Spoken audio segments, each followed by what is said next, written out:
Yeah. Good morning guys, kaibigan.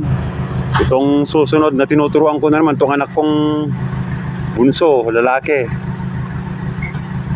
Kung nakaraan yung babae, yung pangalawa, ngayon naman yung pangatlo. Ayan po, atras dahan-dahan.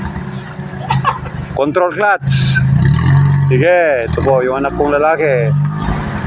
Oh, atras, yung daanan oh. Oh. Right. Yeah. Oh, pader. Atras pa, atras pa. Oh, malapit ka na. Abante. Ayan po, yung lalaki kong anak.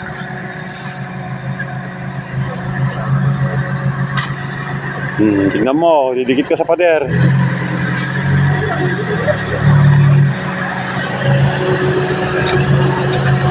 Yeah. Oh, dahan-dahan lang. Ayan po yung bunso ko. Brandon.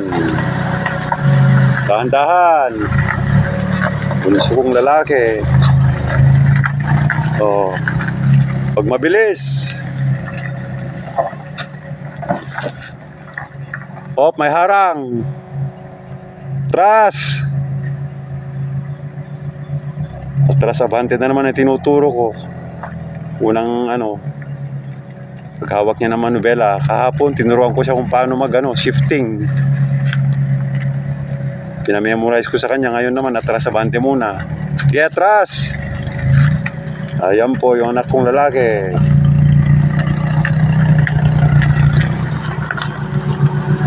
Yeah. Hop, tinamaan. Bante.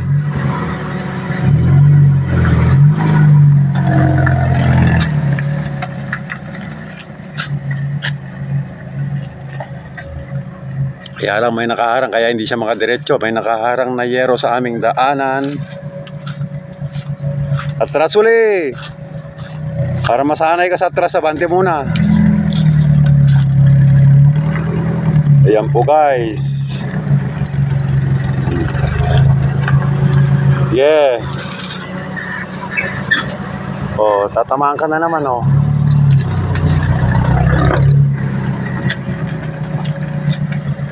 Ayan, sige, atras muna. Tatanggalin ko tong yero. May nakaharang na yero sa daan eh. Sige.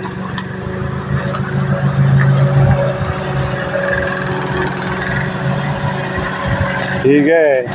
Oop! Didikit ka na sa pader. Bante.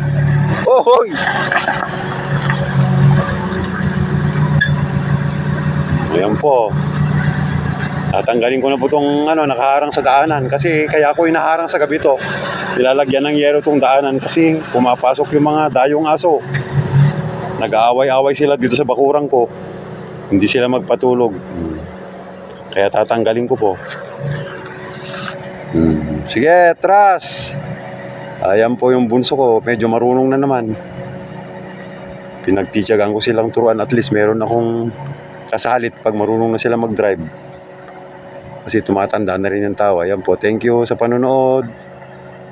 Ayan, thank you so much. Tatanggalin ko na itong gate ko. Gate ng isang intelligent person. Thank you for viewing.